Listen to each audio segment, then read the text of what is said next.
meus irmãos. Vamos.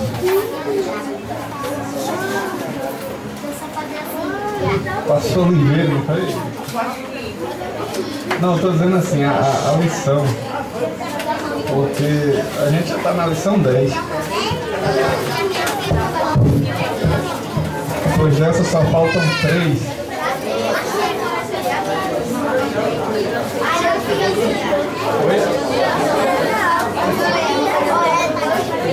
Não sei qual será o próximo assunto, mas a gente aprendeu um pouco sobre a verdadeira prosperidade, né, durante esses 3 meses.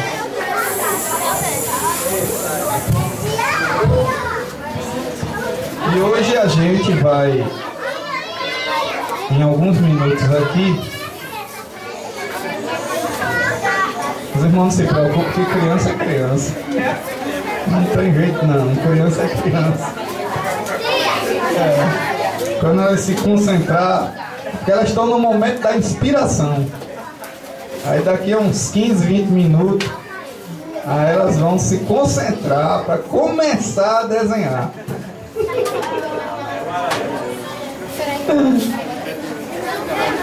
Meus irmãos, vamos abrir no livro de Mateus.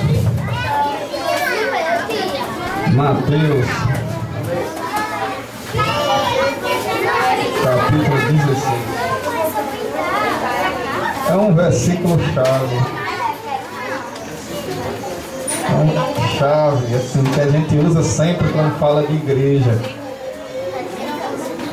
Mateus 16. Exatamente, você tá.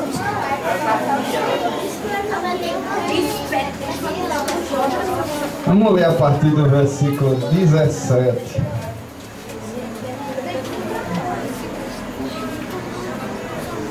E Jesus respondendo disse: Bem-aventurado és tu, Simão Bar-Jonas, porque tu não revelou a carne e o sangue, mas meu Pai que está nos céus.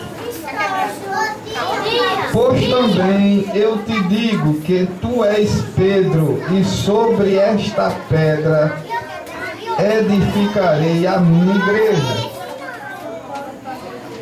e as portas do inferno não prevalecerão contra ela.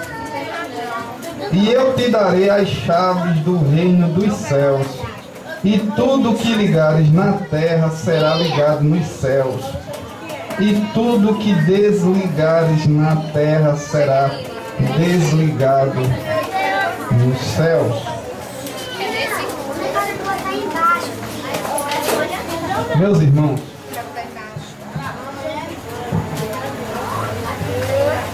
acho que antes da gente entrar nesse assunto da igreja próspera, a gente tem que pensar realmente o que vem a ser igreja, né?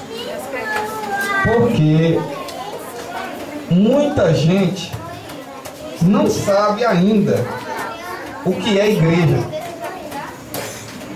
Não sabe. E eu não falo nem das pessoas que não estão aqui, eu estou falando das pessoas que estão aqui. Tem gente que não sabe. E quando eu falo aqui, pode ser aqui em outro lugar também, que a gente vai ensinar a palavra, falar alguma coisa, as pessoas não sabem o que é igreja. Porque fica sempre para nós aquela impressão de que igreja é um lugar que você vai e que somente naquele lugar é que você vai encontrar Deus, né? Eu estava vendo uma pesquisa que fizeram, né, do que as pessoas aí fora acham do que é igreja. E claro, não era só pessoas assim intelectuais, pessoas. E era cada aberração, né, que diziam. Por quê? Porque as pessoas, principalmente nesses dias atuais, onde igreja tem se tornado um sinônimo de venda, de um comércio, é que as pessoas têm uma visão deturpada do que é igreja. A palavra igreja, por si só, que é a palavra eclesia, né? Alguém chama de eclésia, mas é eclesia, que é de onde vem a palavra eclesiástico, né? Se você for ver essa palavra, quer dizer isso: convocação, chamar para fora, chamar para uma assembleia ou reunião dos que são chamados para fora. E quando essa palavra apareceu na Bíblia, é porque ela tem um equivalente no Antigo Testamento, lá no livro de Êxodo, e a gente vai ler agora,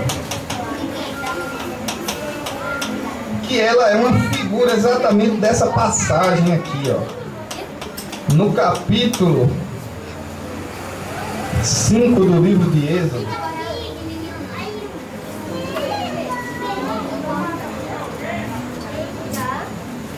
E o versículo 1, capítulo 5 de Êxodo, e o versículo 1, quem achou? 5, versículo 1.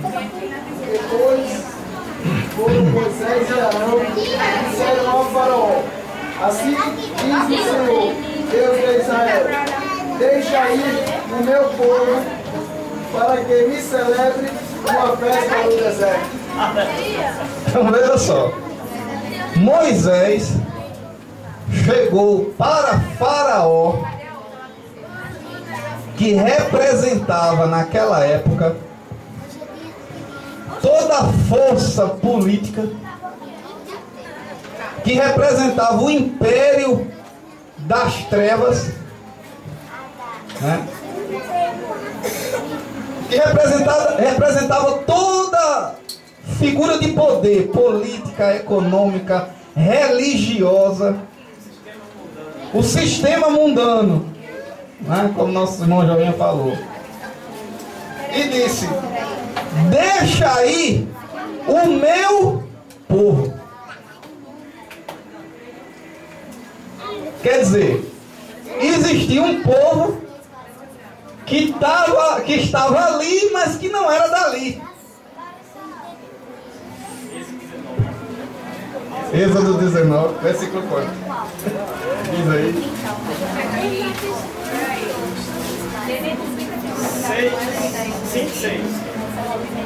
5 e 6.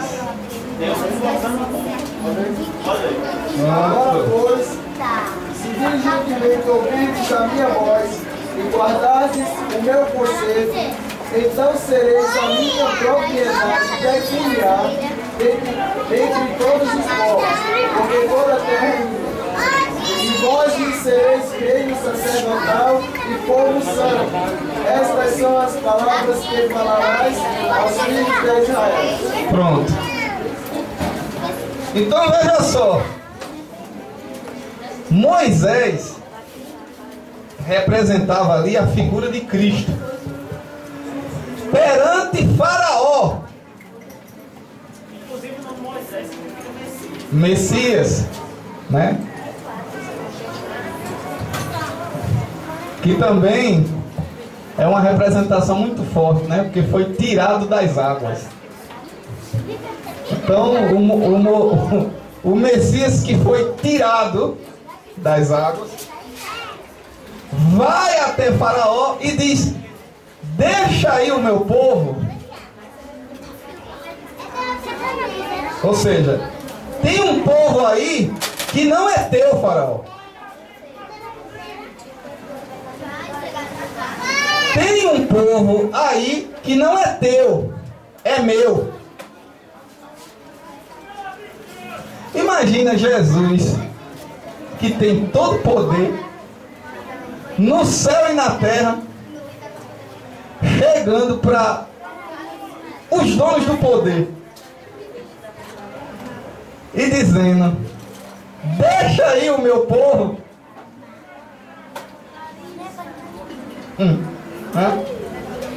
Tem um povo aí que é meu. Tá aí, mas não é para estar aí. Mas Faraó não conhecia Deus, não conhecia, né, o eu sou. Aí disse: quem é esse Deus? Qual é a representação física? Porque quando a gente fala de Deus aqui, a gente tem uma representação metade homem, metade animal, alguma coisa que a gente sabe que é Deus porque olha para Ele. Mas aonde está esse Deus? Aí Moisés disse: eu sou.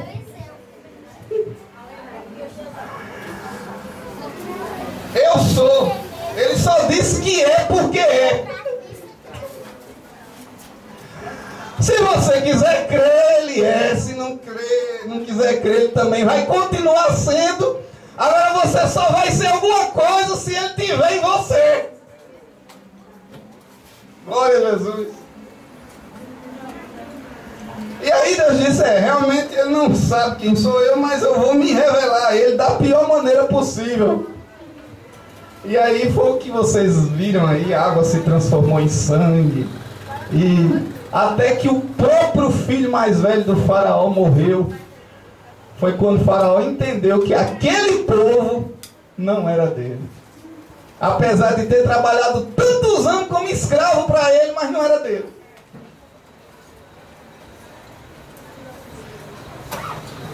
Então, irmãos, nós somos este povo que passamos não sei quanto tempo escravizado, seja lá qual foi a forma, pela cachaça, pelas drogas, pela mentira, pelo engano, seja lá o que for, e Faraó pensando que a gente era dele,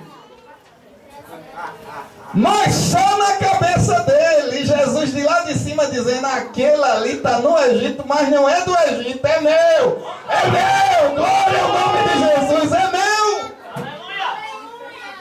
Oh, maravilha. Viu, Diego? Você estava lá, mas não era de lá. Aleluia! Viu?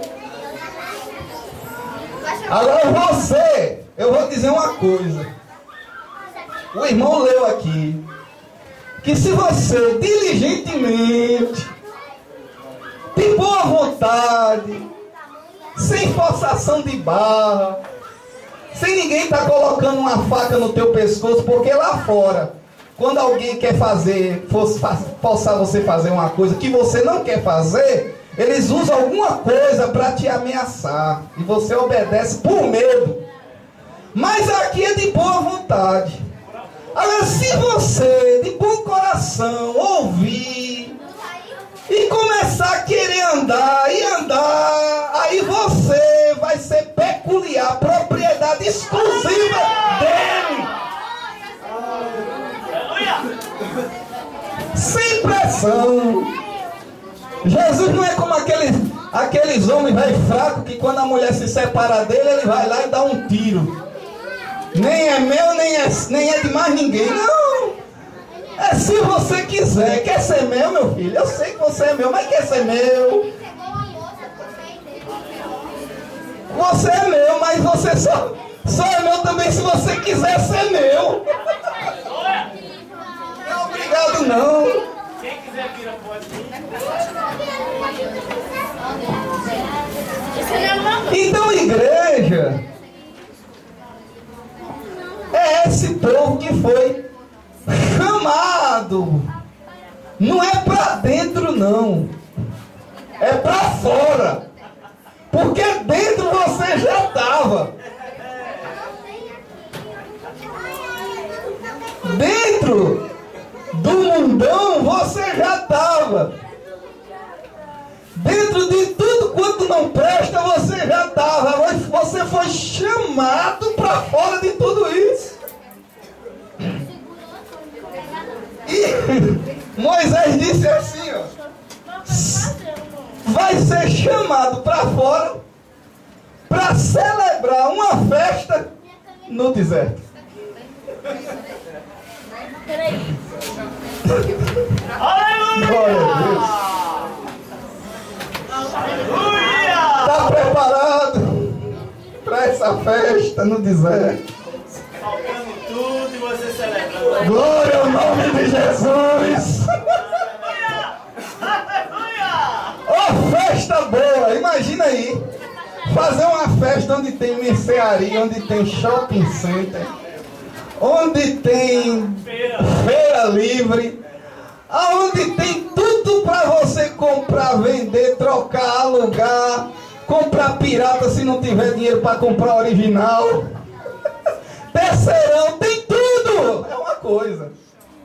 Agora imagina tu ir para uma festa no deserto, Aleluia! onde não tem nada. A única coisa que tem é areia, se você quiser, mas você não come areia, né?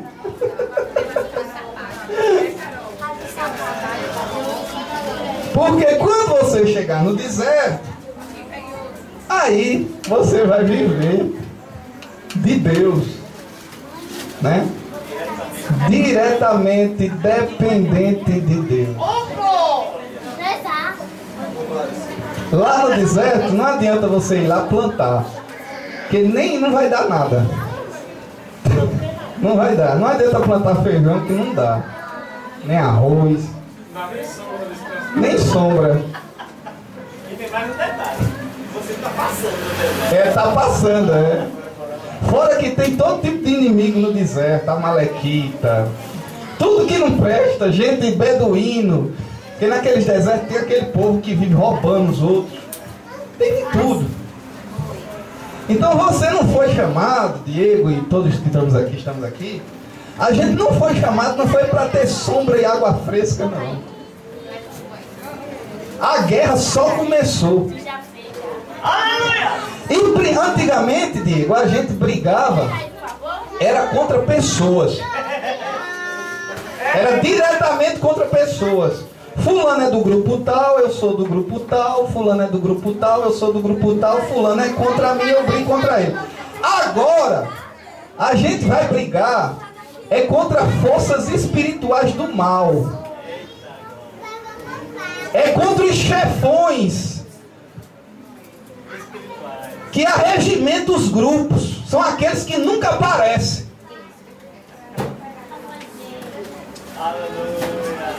São esses que escravizam as mentes das pessoas para que elas fiquem alienadas ou de um lado ou do outro. A gente vai brigar contra essas forças invisíveis, hostes espirituais da maldade, que induzem as pessoas para o mal. Então a guerra começou agora. Agora a gente está na verdadeira guerra. Você está dizendo que ser igreja é ser convocado para uma guerra. Convocado para uma guerra. Não é só festa, não. Tem a festa no deserto e tem a guerra. Glória ao nome de Jesus. Então, irmãos, primeiro, igreja não é um lugar. Igreja não é um lugar. Quando a gente diz eu vou na igreja, é uma força de expressão que a gente usa por não ter outra coisa melhor. Mas na verdade a gente não vai para a igreja, a gente vai para um templo ou para uma casa, para qualquer lugar, menos para a igreja. Porque igreja não é um lugar. Vamos ver lá em João, um versículo é bem conhecido de vocês, mas vale a pena a gente ver isso. João capítulo 4.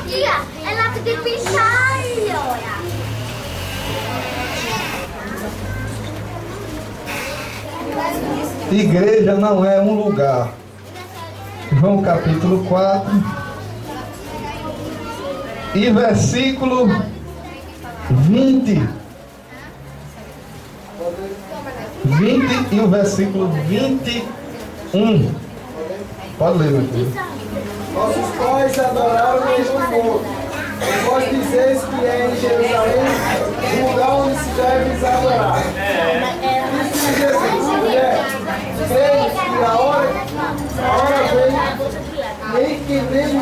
monte, nem em Jerusalém adorareis o Pai. Versículo 23.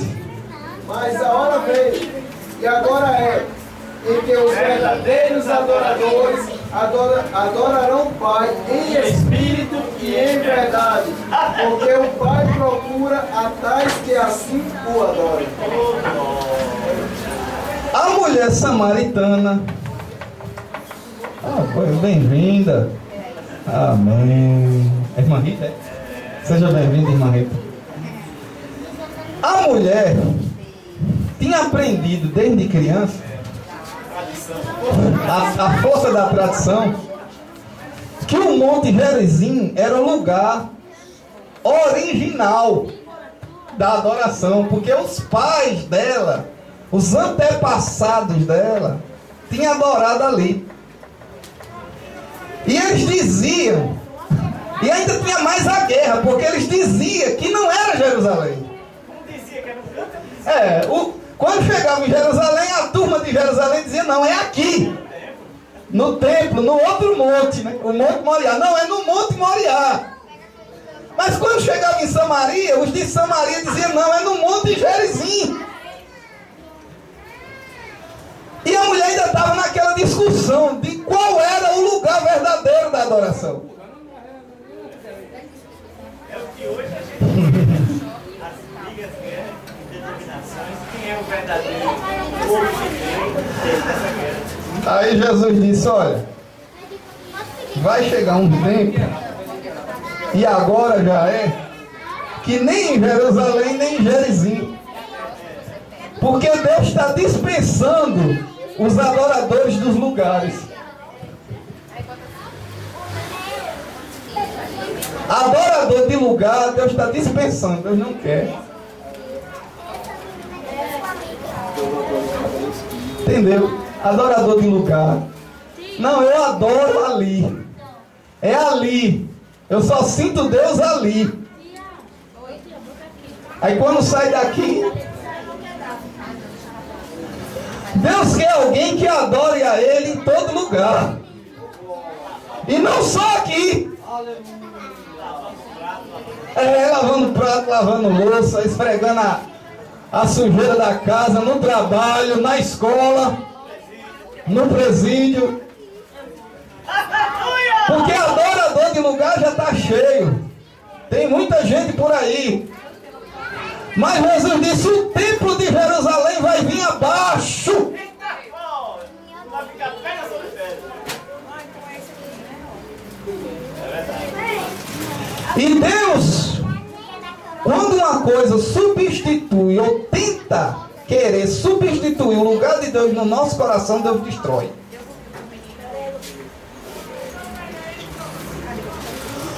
O profeta Jonas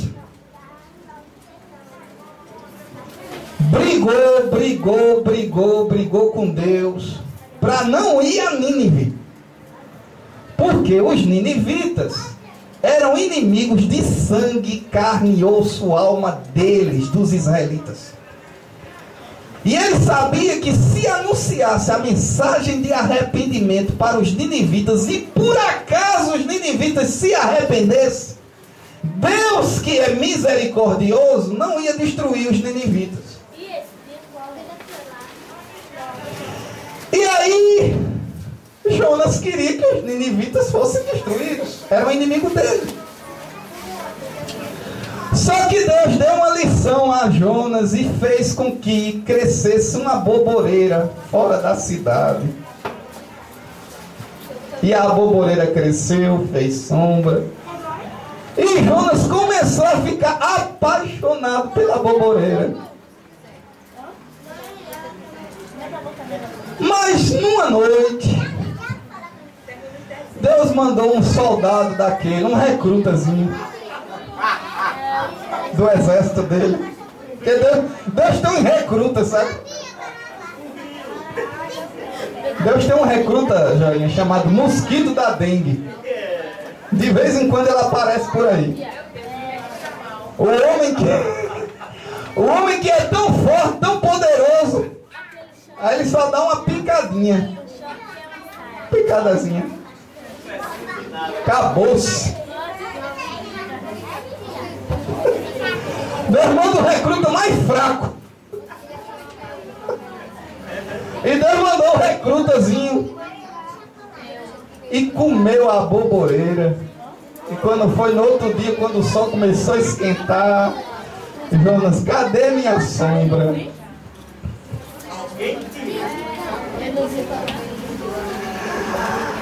Aí ele começou a ficar ressentido com Deus. Mas Deus, esta boboreira inocente, nunca fez mal, só fazia bem a mim, e o Senhor tirou da minha vida. Saiu o pinho.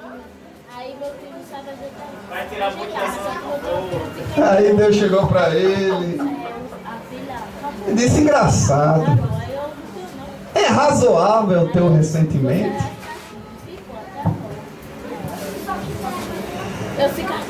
Tu não plantasse, tu não trabalhasse, tu não desse um prego numa barra de sabão, tu recebeu a boboreira de graça, e agora tu já está achando que a boboreira é propriedade exclusiva tua, só porque estava te fazendo bem?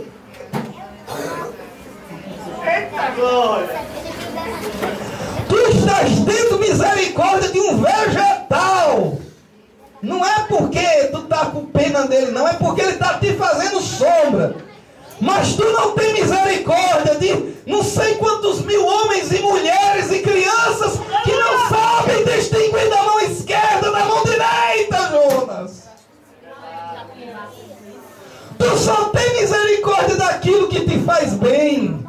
Por isso que tu está sentindo tanta falta. Mas eu tirei.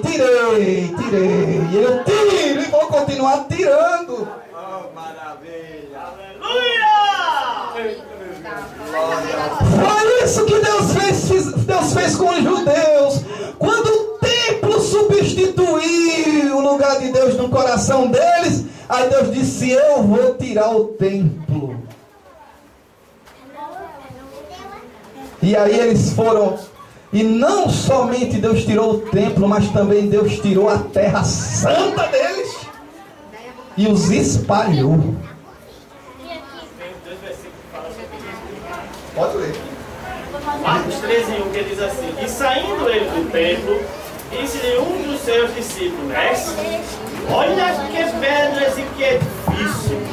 Aí Jesus, olhando, disse: vês esses grandes edifícios? Não ficará pedra sobre pedra que não seja derribada. Aí vai para João 2:19. Jesus respondendo disse: derribai este templo, e em 3 dias o levantarei. Disseram, pois, os judeus, em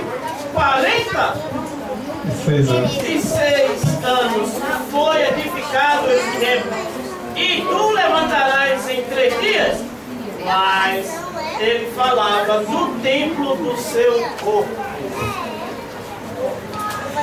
Glória ao nome de Jesus. Aleluia! Aleluia! Deus tirou o templo e a terra santa deles. E eles foram espalhados. Porque Deus queria, não que ele não soubesse, mas queria mostrar para nós que os verdadeiros adoradores, joinha, sobrevivem com ou sem o templo. Com ou sem a terra santa.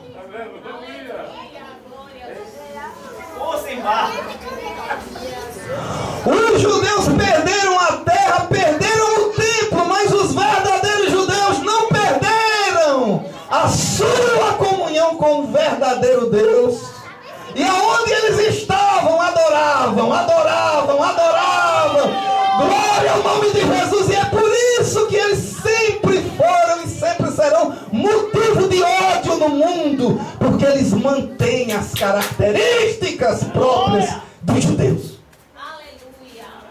Sem templo e sem terra, os judeus sobreviveram. Glória ao nome de Jesus. Festa no deserto. É a mulher que foi para o deserto, mas aí a Bíblia diz: a terra terra ajudou a mulher, lá em Apocalipse 12. Aleluia, é verdade. Aleluia.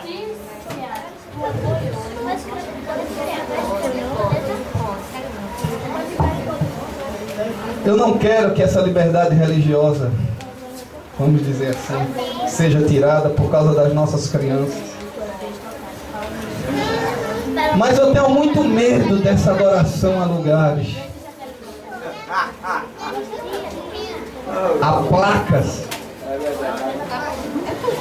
e de repente Deus mandar o bichinho da noite, vai lá e come a boboreira.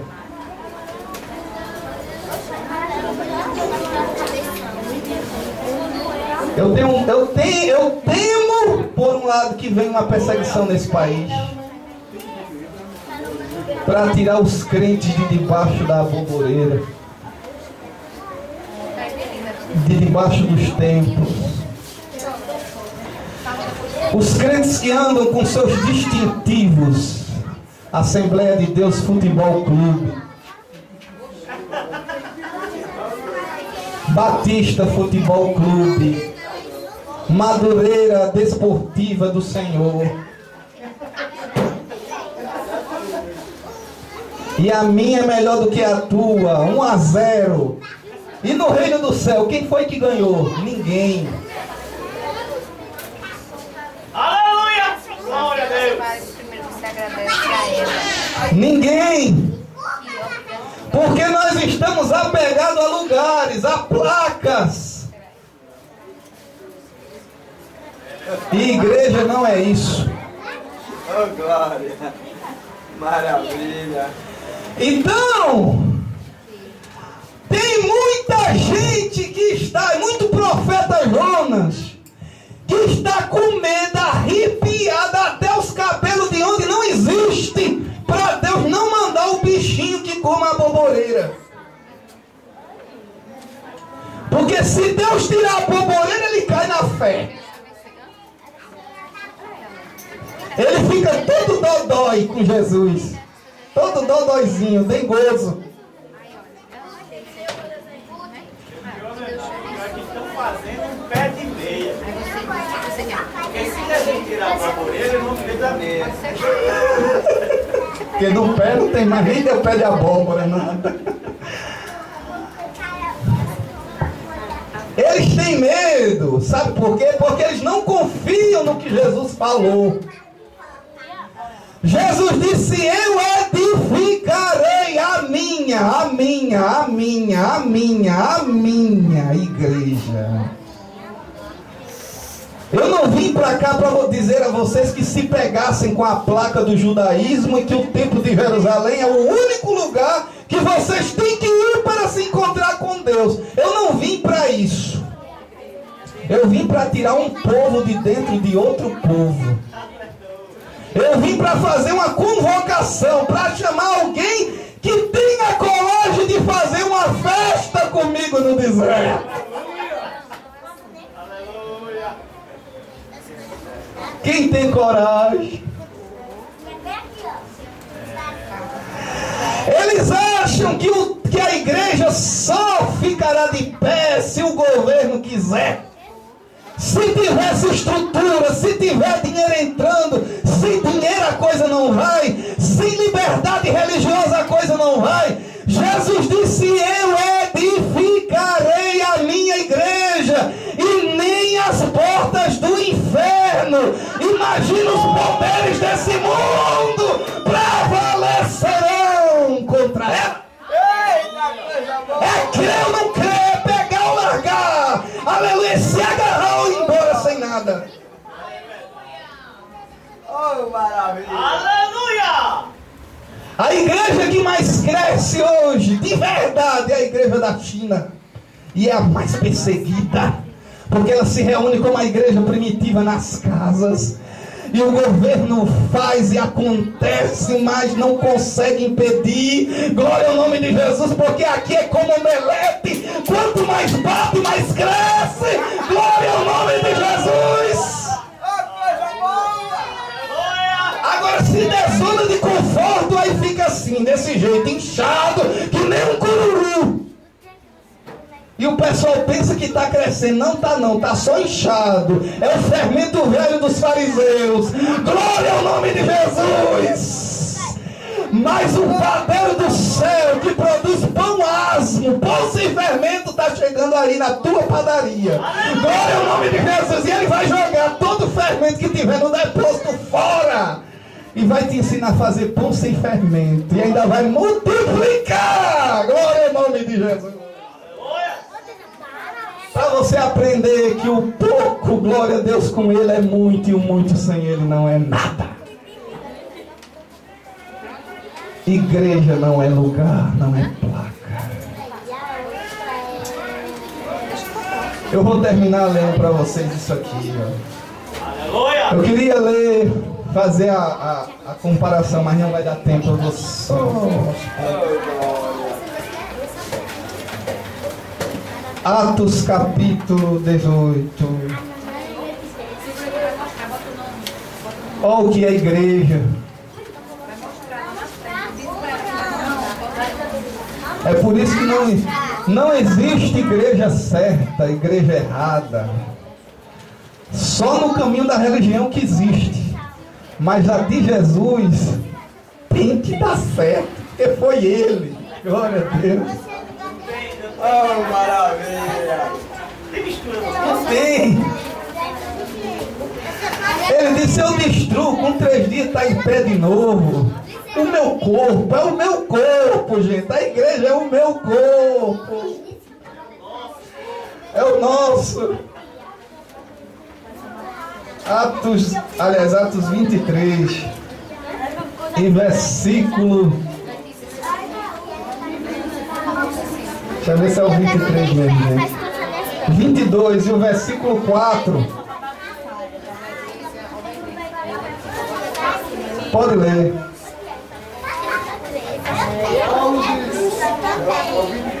22 e 4. Os que ali estavam disseram. 22, versículo 4. Perseguia este caminho até a morte, prendendo e metendo em prisões, dando valores como mulher. Presta atenção aí. E persegui este. Tá com letra maiúscula, né? Aqui nessa, eu não gostei não, porque botaram minúscula, mas o certo é para estar maiúscula. A igreja que a gente conhece como cristã só foi receber esse apelido lá em Antioquia, lá no capítulo 11 de Atos. Antes de existir essa coisa de cristãos, que foram os gentios que deram esse nome para a igreja, era conhecida como o caminho. Então quando Paulo falou assim, eu persegui este caminho, ele estava dizendo, eu persegui o povo que andava no caminho. Então igreja, é por isso que igreja não pode ser lugar, porque lugar fala de gente parada, gente estatualizada, gente engessada, gente que só faz limpar banco com a roupa.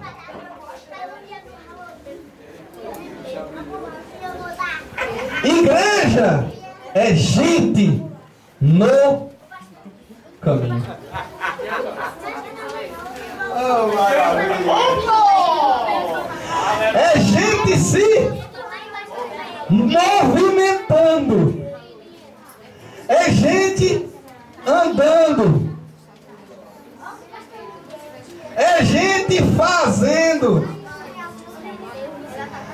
É gente compartilhando. É gente ajudando. É gente rompendo as barreiras de Samaria. Não é gente parada. É gente rompendo as tradições. Igreja é movimento. Por quê? Porque o Espírito Santo que está unicamente, ele só entra nessa igreja que Cristo edificou. Ele não entra nas outras. Ele só entra na de Cristo. Porque a única que ele encontra a porta aberta para ele. Porque as outras estão sempre fechadas para ele. Principalmente aquelas onde Jesus não é o referencial, e sim um homem. Onde alguém funda um partido religioso e diz: vamos seguir o nosso exemplo do nosso líder maior.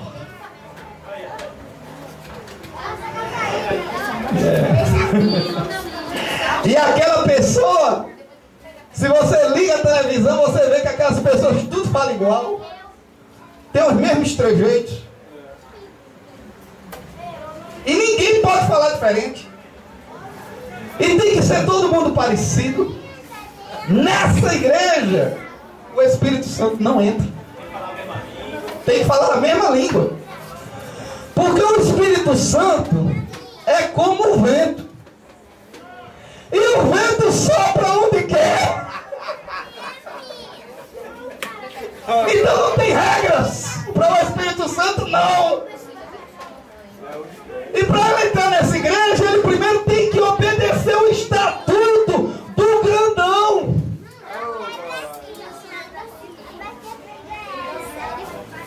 Então não dá certo. Paulo encontrou um bocado de grupo.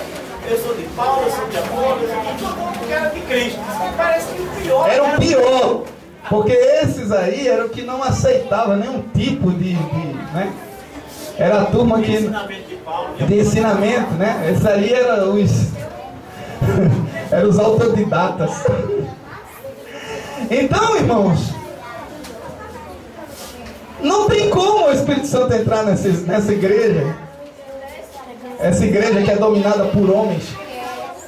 Não tem. Porque essa igreja é o que o homem quer. Ele é que manda. Ele foi quem fundou, então ele é quem manda. Então como é que o Espírito Santo vai entrar nisso aí? Primeiro, quem é lá da frente vai ter que ter a humildade de entregar o poder ao Espírito. De entregar o cajado ao Espírito. De entregar tudo que ele suou e construiu na vida para o Espírito. E ele não quer abrir mão para ninguém. Oh, maravilha! Quanto mais para o Espírito. Então nessa igreja o Espírito Santo Jesus não entra. Glória ao nome de Jesus. Vamos finalizar, irmãos, com esse versículo aqui. Apocalipse capítulo 3.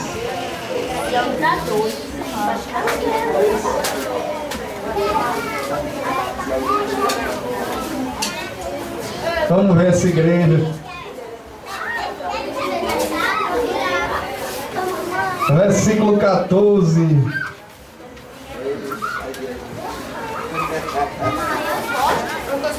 Oh, maravilha! Ao versículo 16. E aqui a gente encerra. Pode ler. E ao anjo da igreja que está em Laodiceia escreve: Isto diz o Amém, a testemunha fiel e verdadeira, o princípio da criação de Deus.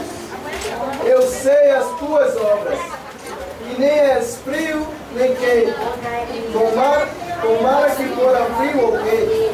Assim porque és morno, e não és frio nem quente, vomitar-te-ei da minha boca. Essa igreja é conhecida, né?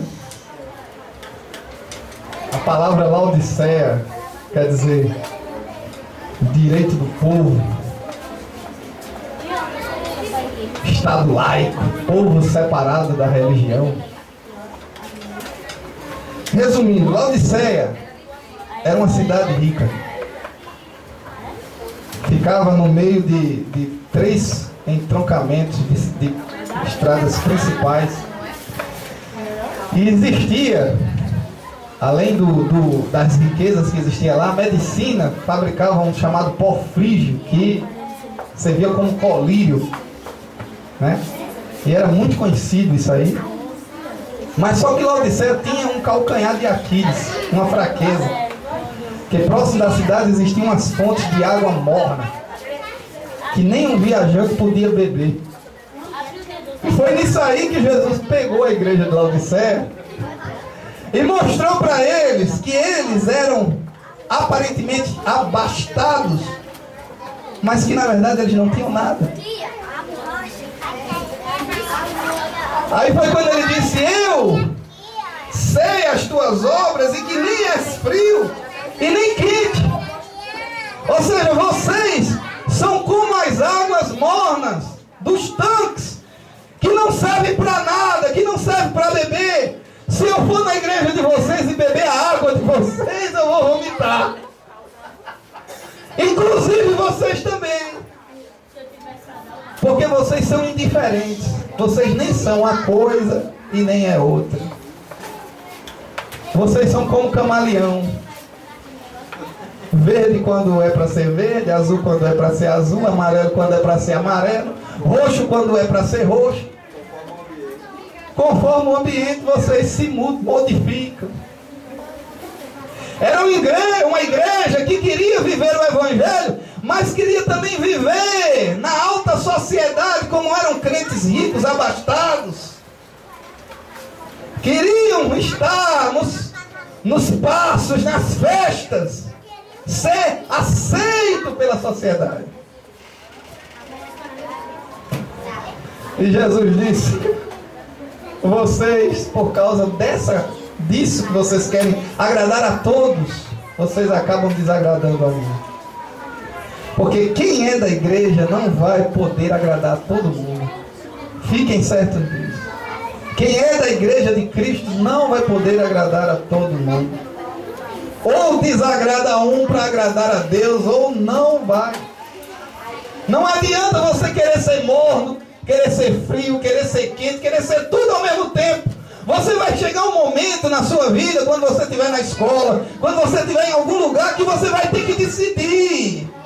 Que você vai ser levado a uma circunstância que a sua fé vai ter que sobressair. E você vai ter que decidir. E você vai ter que se revelar. Não adianta, você não vai conseguir ser discípulo oculto por muito tempo. Como Nicodemos, como José de Arimateia, não! Né? Como Pedro, José de Arimateia era um discípulo oculto, um senador.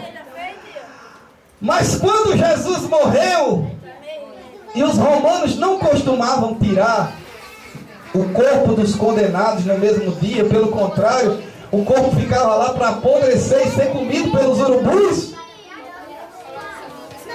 José de Arimateia, tendo o poder na mão para influenciar aquela decisão da lei, disse: chegou o momento de me revelar. Eu fui oculto até agora, mas eu não posso deixar o corpo do meu Senhor sendo comido por urubus na cruz. Eu vou entrar até o governador e vou pedir o corpo dele para ser tirado hoje mesmo. E você dê a minha sepultura, a minha, toda luxuosa, vai ser dele. Glória ao nome de Deus. Oh, coisa boa, Jesus. Sei que esta palavra é verdadeira, por isso espera a vida inteira. Não vos conformeis com esta era, por isso espera, em Deus espera. Glória a Deus. As crianças convidadas.